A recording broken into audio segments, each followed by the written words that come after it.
Hello, everyone, and welcome to Someone Should Have Told Me. You know, marriage not for the weak of heart. I couldn't say all that I needed to say in those 30 minutes, and I even went over a bit. So I decided to keep on talking about this because it is a deep subject. In part one, I told you some stories, but in each story, it mattered. The action was and what the reaction was. In each scenario, each story that I told you, I could have given up. He could have given up. But that's not what marriage is. You don't just give up at the little sign of any little thing. I made a podcast a while back, In It to Win It. So I'm trying to make my marriage work. And I'm trying to do all that I can to make that happen. The one thing I needed to tell you guys that, especially in the beginning of my marriage, every little thing that happened, we'd be like, I want a divorce. Then something else happened and he's like, I want a divorce. But we didn't pay each other any attention because then we would just keep going on with our lives. And then it got to the point where we had to make some ground rules about some things. And it is good that if you can do this before marriage so that you know what each one of you are expecting out of the marriage. And it's going to change because you're going to grow. So you can set ground rules in the beginning of what you might not deal with. What's the bottom line? If you do this, this will be the end before you even get married. But we did it as we were married. So even though a few in the beginning, but then we had to tell each other, okay. If you tell me one more time that you want a divorce, that means you really mean it, and I'm going to give it to you. From that point till this day, in the 36 years, neither one of us have said those words. Now, my husband likes to play around with the words. He'll say something like, I'm done. I'm like, what does that mean? What does that mean? You're done with what? He never will say, I want a divorce. Because if he says that, then I would have to give it to him because of the ground rules that we put down. Now, in a marriage, when you say your vows, you are saying that you are bringing your lives together and they are going to be running together, your lives as one. And so, therefore, you always have to think of your partner in every situation. You have to think about their feelings. You have to think about what they would do if the tables were turned. You have to consider them in every situation of your life. So, if you are always thinking of your partner and your partner is always thinking of you, then no one is left out, and that helps to become the one that you're supposed to become. Because no marriage is going to work if one person is always thinking about themselves and the other person is always thinking about themselves and they're not thinking of each other, then you already are growing apart. To help you to grow together and keep together is to always put your partner in every scenario. You have to think about how it's going to make them feel and what it's going to do for your relationship if you want the relationship to continue to grow. The foundation of your relationship is the foundation of your family. And you are trying to bring children into the world and bring children into the relationship. You need to have your relationship with your partner solid if you can all possibly learn to plan your family. So therefore, because when the kids get here, then they're the most important because you only have a short time. And so therefore, yes, you got to think about your partner. You got to think about your kids. You got to think about the family as a unit. So therefore, you need to try to make you and your partner solid before bringing children in, because then you're working on your relationship with children, and that is something that is new and going to be added stress into the relationship, even though it is joyous. Children are wonderful, and every child is a miracle. When you think about it, you two people got together and created a human being. So therefore, you owe it to this human being to give it all you got, to give it the best chance that it has to make it out here in this world, because the world is cruel. The world is cruel and it is ungiving. So therefore, if you work on your relationship with your partner first before you have a child, then there's still going to be stress, but there's less stress because you and your partner, you are ride or die. You will be there for each other, and when it comes down to it, you will definitely be there for the children. And I can tell you an incident that happened, oh my goodness, with my children. Me and my husband were around the corner at the salon. My children were 10 and probably 8, because they're 2.5 years apart. Me and my husband up at the salon, and we having a big old argument, and that's why we didn't want the kids up at the salon with us. So the salon is like maybe 6 blocks away from our house where my husband does hair. And so I go up to the salon and we're having an argument. In the midst of the argument, the kids call. We are just angry and fussing in the kids' call, and my son says, "You got to come home." My hand went through a panel of the window of the door that went to the sunroom. My husband and I stopped the words that were coming out of our mouth, and we jumped in the car. We went to my son. When we got to my son, oh my goodness. And thank you, God, because his arm went through the window because he was trying to keep the dog out of the back room with them where they were watching TV or playing a game. So he pushed the dog out of the room, and then he pushed the glass and his hand went through the glass. Well, it must have cut a vein, because when I got home, seen blood that had squirted all over my bathroom, and my kids had put pressure on the wound to stop the bleeding. Both of them, my 10-year-old, my 8-year-old.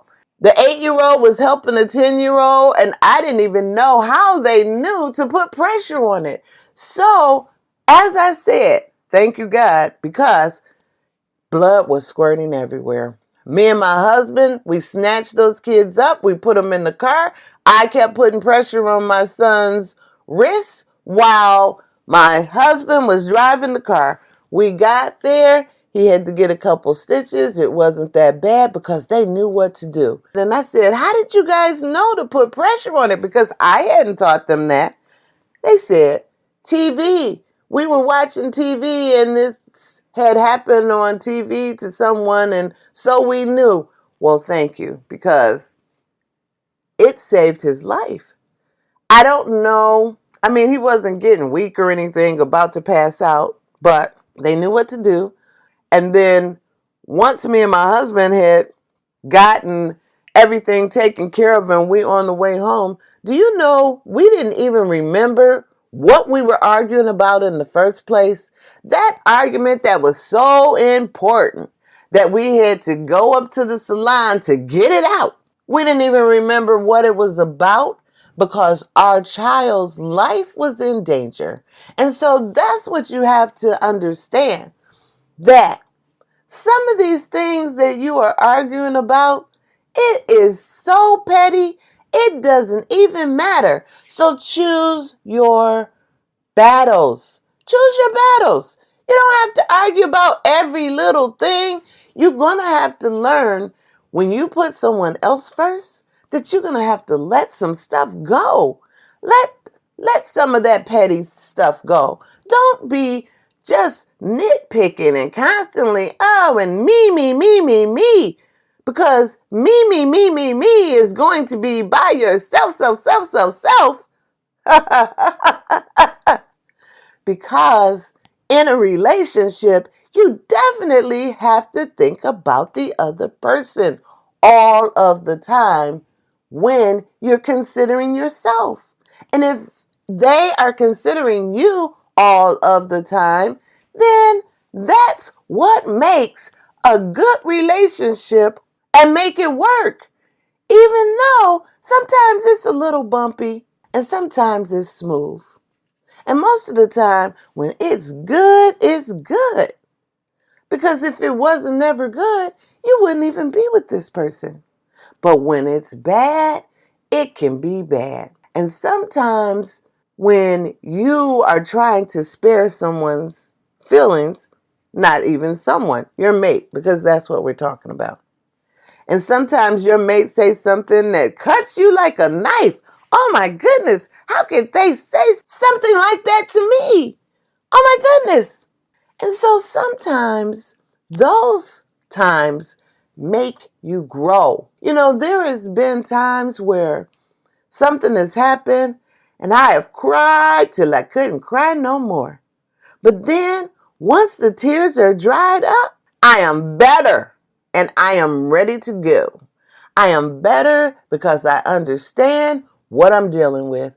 I understand what I got to do, and I understand that I'm about to move forward. I'm not going to just soak in my tears because that is not going to help me.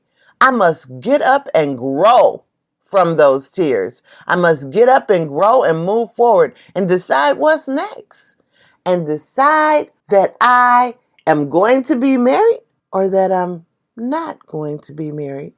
And if it is something that is a deal breaker, then the deal is broken. But as long as you both are trying, as long as you both are considering the other one's feelings, and as long as you both keep trying, that is what makes a marriage continue to go. But guess what? You cannot have a marriage with one person trying and the other not. If one person gives up, there's nothing you can do because you cannot have a marriage with one person. It has to be two, and you have to both be trying, and you both have to love each other enough to be considerate of the other one's feelings at all times, not just sometimes. You know, in every situation and every scenario, there's an action and there's a reaction. I could have chose to given up at any of those stories that I told you, but I didn't because this is something that is trial and error. He could have given up at any time, but he didn't. And that's how we made 36 years because we are always considering each other. We are still always learning every single day. There is still things that happen after 36 years. You would think after 36 years it would be smooth sailing. But no, we are still living. We are still growing. We are still trying to live this human race, and we are still trying to do it together. I love my husband, and my husband loves me. And what works in our marriage may not work in your marriage because you are two different people from us. Now, my husband, since he is in his own business. When he comes home, he lays his money on the table. He gives it to me, and I do the bills and the banking, and I make sure that everything is paid that needs to be paid. Then we have entertainment money. We have things that we know that we need to save for our future. But that's my role in our marriage. I'm the one that does the bills, and I'm the one that makes the decisions where the money is concerned. But then I do include him and I ask him. And most of the time, it's the man that does that part. He does the bills and, gives the allowance for the entertainment and does what is necessary. So it doesn't matter who. You pick your roles in your marriage. Your marriage doesn't have to reflect anyone else's. Your marriage, your rules. What you're willing to deal with, I might not be willing to deal with. So therefore, your marriage is your marriage. And you don't have to tell anybody anything. You and your husband decide what works for you. It doesn't have to work for anyone else. It doesn't have to be okay with anyone else. It's only good for you. My sister worked with a young lady who said she had a boyfriend and he had a wife. And she could go over there and spend the night with the husband and wake up in the morning and walk down the hall and pass the wife and say good morning. I mean, she couldn't spend the day with him. That was awkward enough. Just passing the wife in the middle of the hall in the morning after you done spent the night with your boyfriend. And apparently, that's what worked for that marriage. And that is so way off from my marriage because I couldn't do it. I couldn't let it happen. But what was going on in their marriage, I don't know. I don't know why the wife wanted to sublet out that intimate part of their lives, but it seemed to be working for them. She probably maybe feels some kind of way, but she was allowing this to happen because I guess it was what was making her husband happy that she wasn't willing to do for him, or maybe it was something medically wrong that she couldn't do for him. I don't know. I don't understand. But it's not for me to understand. It's their marriage. And that's what's working for them. I don't know how long it will work, but that's what was working for them now. And it's none of my business. It's what they were allowing to happen in their marriage. And they were still married. I don't understand. Long time ago, I used to do home care. And I used to take care of this lady. She was bedridden in the bed, and I had to go and give her a bed bath. And she had a feeding tube, and she could not get out of the bed. But her husband was her caregiver. He was there taking care of her, doing all that she needed. Everything that she needed, he had to do. He had to take care of her fully as if she was a baby. Change diapers, everything. I only went 3 times a week to give her a bath, so those other days he was handling that too. So he got a little service to help him out, and I was that help. Now, I used to would go early in the morning, and then one day I had something going on, and I had to go in the evening. When I went in the evening, of course, he let me in and I went to give his wife a bath. The doorbell rang and it was a female. And they went upstairs. And of course, your imagination can run wild about what they were doing.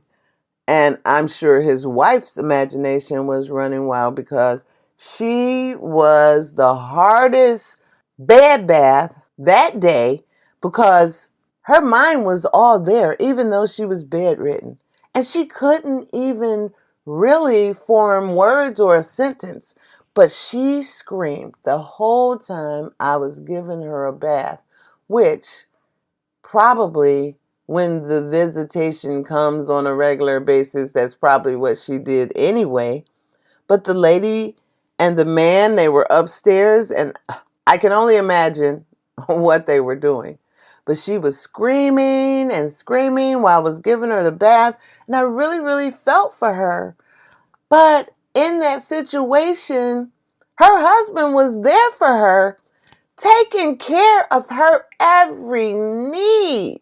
And maybe he didn't have no one to watch her while he went and had relations or a relationship with this other woman, but he did not neglect his wife. He took care of her until her dying day. He also considered himself because he needed some kind of companionship. She was not able to even have a conversation with him. But he showed his love because he took care of her. He took care of every one of her needs. Now, if I hadn't been there, I don't know how this usually happens because I was there. I don't know if he usually sneaks the lady in and they sneak upstairs, or because I was there, I put a little flake in the situation where she had to know, but he wasn't going to turn his friend away, I guess, and he took her right upstairs, and oh my goodness. So that feeling for me, I felt sorry for the woman in the bed because she cannot do for her husband what evidently this other woman could do for him and have a relationship, but he still loved her. He still took care of her. But then in the process, he took care of himself, but he did not stop thinking about his wife. But he also had to live his life and try to make life pleasant for himself. So there is always decisions to be made, and no one said that these decisions are easy. It was a famous person, and my sister was telling me about them, that the wife was bedridden and he had his girlfriend come in and she helped him take care of his wife. I'm like, oh no, I would not be able to do that. That would be horrid. But you know what? And sometime until you're in that situation, you can't say what you could deal with and what you can't. That is why your situation is your situation. Your decisions is your decisions. What's accepted by your mate is different what could be accepted by someone else's mate. Now, I don't know if the mate even understands that that's what's going on.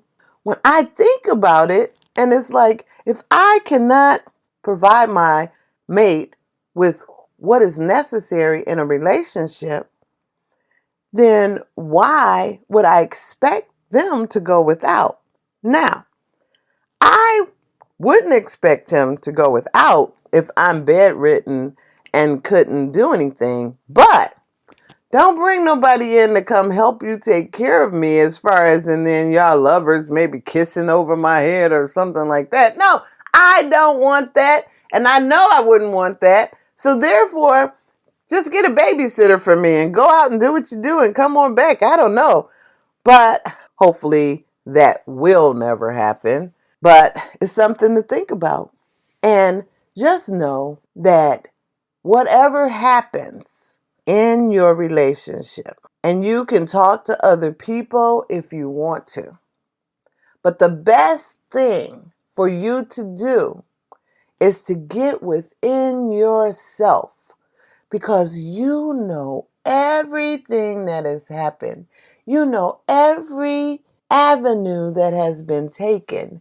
You know what you want in a relationship, and only you know what you're willing to accept and what you're willing not to accept. I think about the couples that say Jada Pickett and Will Smith, and they said they had an open relationship where they could go out with other people and sleep with other people. A lot of times when that happens, it's because one person is pressuring that kind of relationship, and the other person kind of just gives in because they don't want to give up the relationship they have, but they want to make their partner happy. And so they figure they'll try it for a few and a little bit just to see how it goes. Hey, it may be fun. I'll get to sleep with whoever I want to sleep with and that. But you see the complications that it caused with Jada and Will. She went to that young boy, and that kind of hurt Will's pride.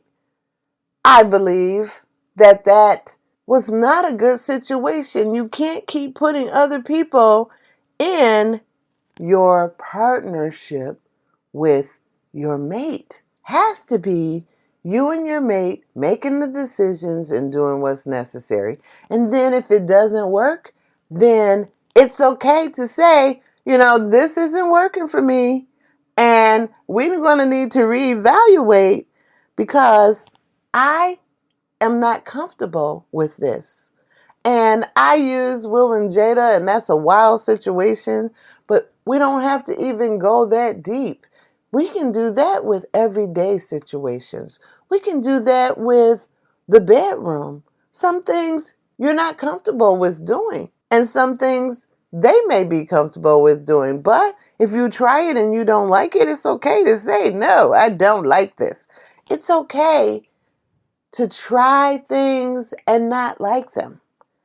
But for the sake of your mate and your partner, and you feel like if they want to do this or if they want to take this approach in this situation, then okay, we can try it and see how it works out. Because just because I'm uncomfortable with it, because remember, I was raised as a minister's daughter. There was a lot of things that I was uncomfortable with that then I tried it. I was like, oh, this isn't so bad. And I'm not just talking about in the bedroom. I'm talking about in life in general. I'm talking about that it takes two to make a marriage work. It takes two to talk to each other and communicate and understand how the other one feels and how the other one would like things to go.